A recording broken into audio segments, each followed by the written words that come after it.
ఇవాళ బనకచర్ల ద్వారా మీ గురువు గారు చంద్రబాబు నాయుడు గారు తెలంగాణ రైతుల గొంతు కోసి మరి గోదావరి నీళ్లను మళ్ళీ కిందికి తీసుకుపోయే ప్రయత్నం చేస్తుంటే మీరు ఎట్లా వంతబాడుతున్నారో తెలంగాణ సమాజం చూస్తలేదా, తెలంగాణ రైతాంగం చూస్తలేదు అనుకుంటున్నారా? ఈ జలదోపిడిని అడ్డుకునే ప్రయత్న భాగంలో మీరు ఎట్లా ఆంధ్ర ప్రయోజనాలకు వంతబాడుతున్నారో ఇవాళ తెలంగాణ సమాజం చూస్తలేదు అనుకుంటున్నారా? ఒక్కసారి గుర్తు చేసుకోండి అని చెప్తా ఉన్నా. ఆనాడు వలసల జిల్లాగా పేరుపడ్డ పాలమూరును దత్తత పేరిట దగా చేసిందెవరో, దక్షిణ తెలంగాణకు ప్రాణాధారమైన పాలమూరు రంగారెడ్డి ఎత్తిపోతల పథకాన్ని మేము దాదాపు 85-90% పూర్తి చేస్తే ఆ 10% ఇవాళ చేయకుండా ఎండబెడుతున్నది ఎవరో ప్రజలకు తెలియదా?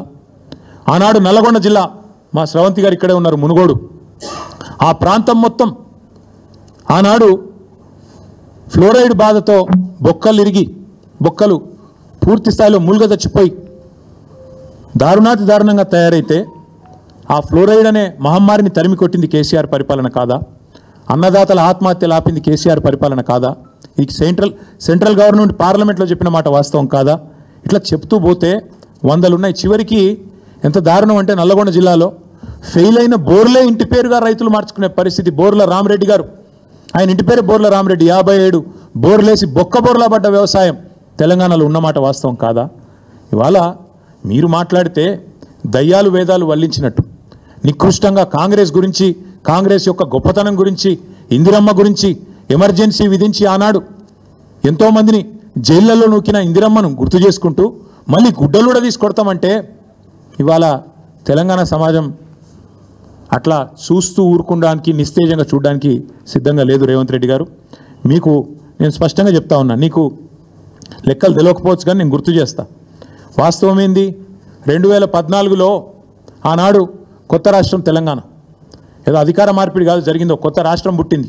ప్రజల దయతో, పోరాటాలతో, కేసీఆర్ గారి నాయకత్వంలో తెలంగాణ రాష్ట్రాన్ని సాధించుకున్న రాష్ట్రంలో మన ఆర్థిక పరిస్థితి మనకు తెలియకపోయినా 2 దఫాల్లో 30,000 కోట్ల రుణమాఫీ చేసింది కేసీఆర్ ప్రభుత్వం కాదా? ఆనాడు కరోనా వచ్చినా, పెద్ద నోట్ల రద్దు లాంటి సమస్యలు వచ్చినా, కొత్త రాష్ట్రానికి మోడీ గారు ఎన్నో రకాలుగా ఇబ్బందులు పెట్టే ప్రయత్నం చేసినా అన్నీ తట్టుకొని 30,000 కోట్లు రుణమాఫీ చేసింది కేసీఆర్ ప్రభుత్వం కాదా?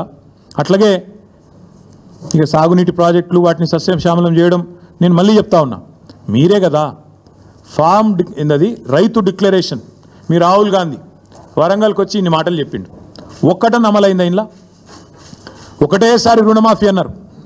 50,000 కోట్ల రుణమాఫీని 12,000 కోట్లకు కుదించి చేతులు దులుపుకున్నారు, అవతల పడ్డారు, అయిపోయింది అంటున్నారు. 12,000 కోట్లు దాటలు ఇంకా ఈరోజు కూడా మళ్ళీ మాట్లాడితే సిగ్గు లేకుండా 21,000 కోట్లు అని చెప్తారు. మీకు ఇదివరకు కూడా చెప్పినా, మళ్ళీ కూడా చెప్తా ఉన్నా, ఇందులో ఒక్కటని అమలైందా? ఒక్కటంటే ఒక్కటి అయినా సిగ్గు లేకుండా మాట్లాడతారు. అట్లాగే ఎన్నో చేశాం, మీకు చెప్తే చాలా ఉన్నాయి. 2,603 రైతు వేదికలు కట్టినాం. 5,000 ఎకరాలకు ఒక్కొక్కరు చొప్పున అగ్రికల్చర్ ఎక్స్టెన్షన్ ఆఫీసర్లను పెట్టినాం. ఏదో మాటలతోనో డైలాగులతోనో కాలేదు తెలంగాణలో వ్యవసాయ విస్తరణ. కేసీఆర్ గారి నాయకత్వంలో అకుంఠిత దీక్షలాగా, ఒక తపస్సులాగా చేస్తే ఇన్ని రంగాల కలబోత, సాగునీరు, విద్యుత్తు, అట్లాగే ఇరిగేషను, ఇవన్నీ కలిస్తే, గ్రామీణాభివృద్ధి కలిస్తే వాటి సమాహారంగా అల్టిమేట్గా తెలంగాణ ఇలా భారతదేశంలో నెంబర్ 1 అయింది. మేము రెడీ.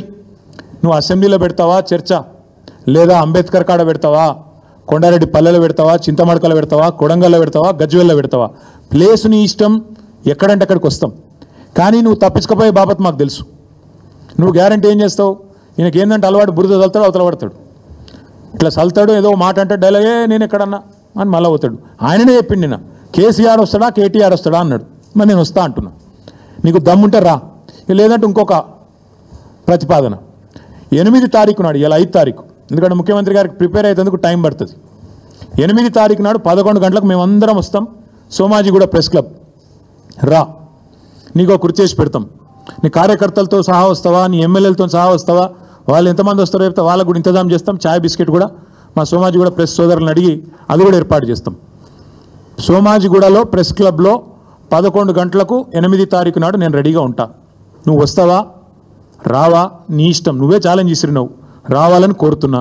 వస్తే సంతోషం, మీడియా ముందే చర్చిద్దాం, నీళ్ళకు నీళ్ళు పాలకు పాలు. ఇంకొక మాట కూడా నేను చెప్తా ఉన్నా, ఇవాళ మా రైతన్నలు కూడా వినాలని చెప్పి కూడా కోరుతా ఉన్నా. వాస్తవం ఏంది? ఈరోజు సిగ్గు లేకుండా ఈ ముఖ్యమంత్రి రైతు బంద్ వేసినా పండుగ చేసుకోండి అంటుండు. మొన్ననే మా ప్రశాంత్ రెడ్డి గారు, జగదీష్ రెడ్డి గారు ఇక్కడ చెప్పినారు, మేము ఒకసారి వేయలేదు, 11 సార్లు మొత్తం 73,000 కోట్ల రూపాయలు రైతుల ఖాతాల్లో వేసినాం, కానీ ఎన్నడూ గింత హడావుడి గింత ఆర్భాటం అయితే చేయలేదు. ఒక్కసారి వేసి 4 పంటలకు గాను ఒక్క పంటకేసి దానికే పండుగ చేసుకోకండి అంటున్నాడు. వాస్తవం ఏంది అసలు? ఇవాళ రైతులకు ఎగ్గొట్టిందంతా, యాక్చువల్గా ఇచ్చిందంతా రేవంత్ రెడ్డి ప్రభుత్వం. మీరు చెప్పింది ఏంది అసలు? ఇచ్చింది ఏంది? మీరు చెప్పింది ఏంది? రైతు భరోసా ఎకరానికి 15,000 ఇస్తామని చెప్పినావు నువ్వు. కేసీఆర్ 10,000 ఇస్తున్నాడు బిచ్చం వేసినట్టు, నేను 15,000 ఇస్తా అన్నావు.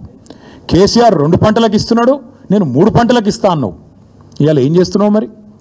ఇచ్చినావా ఎక్కడన్నా 15,000? అసలు రైతు భరోసా పేరుకు అర్థం ఉందా, తాత్పర్యం ఉందా?